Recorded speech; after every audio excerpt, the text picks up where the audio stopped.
So after high school here in Danville, you went on to study theater in college. Did you Yes. always know that was something you were going towards, or? Yes, that was always in my path. That was always what I was going to do. I never pretty much considered any other major.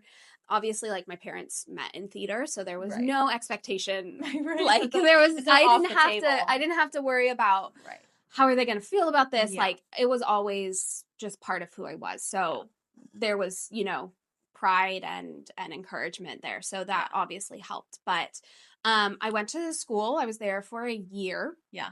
The way that the school was set up was they were a cut program. It was for a BFA program. Yes. So at the end of the first year, there would be a cut. And then when you went back for your sophomore year, there was a cut after your first semester. And then there was a final cut at the end of your second semester of sophomore year, in which case, if you got through all of that, you were then able to major for acting for their BFA program. Right.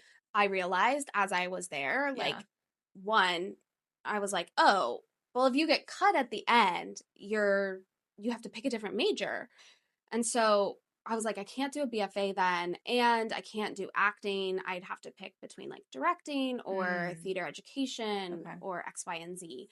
At the time, I'm like 18 years old. Yeah. I'm like, I'm going to be on Broadway, Right. So I was kind of like, I don't think I want to do any of those other things. I really want to do acting. Yes. And I was also in classes, and it was a competition, and theater's already competitive. Obviously, you're competing for roles. Competing in a classroom environment was really toxic for my learning style.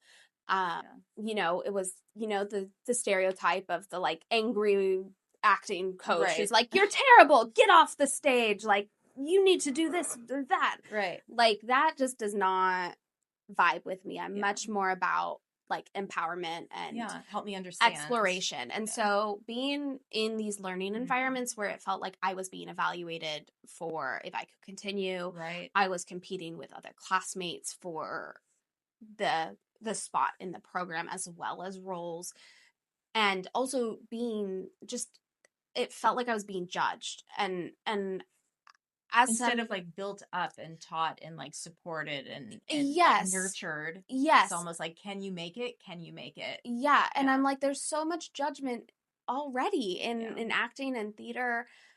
You don't want the people who are teaching you these skills to also be judging you, to also be looking at you with a microscope. Right. And you're just like, I'm here to learn. Yes. Right. Yeah. I'm not just here to like showcase. And how can I feel safe to learn in an environment where there's negativity and there's so after a really bad experience with a professor, I was like, that's it, like this is not the right fit for me. How I ended up at ICDT. I left, I came home, I was working and going to DVC, trying to figure out, where I would transfer after that, and ended up getting involved in ICDT then. But yeah, that was really eye-opening. I then went back to finally finish my degree where I did get my in theater and acting, emphasis in performance at San Diego State University. So it stayed with me. It was always on my path, but it was definitely hard to get there.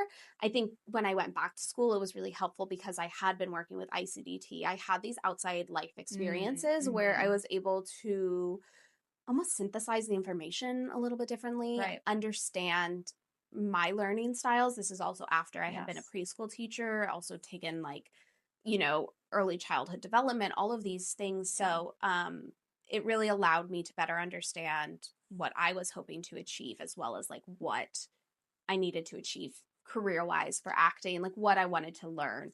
So that was a really helpful thing for me at the time. Obviously, like when I decided to leave school, I felt so wrong because you're prescribed this path for all of your, kindergarten through 12th grade.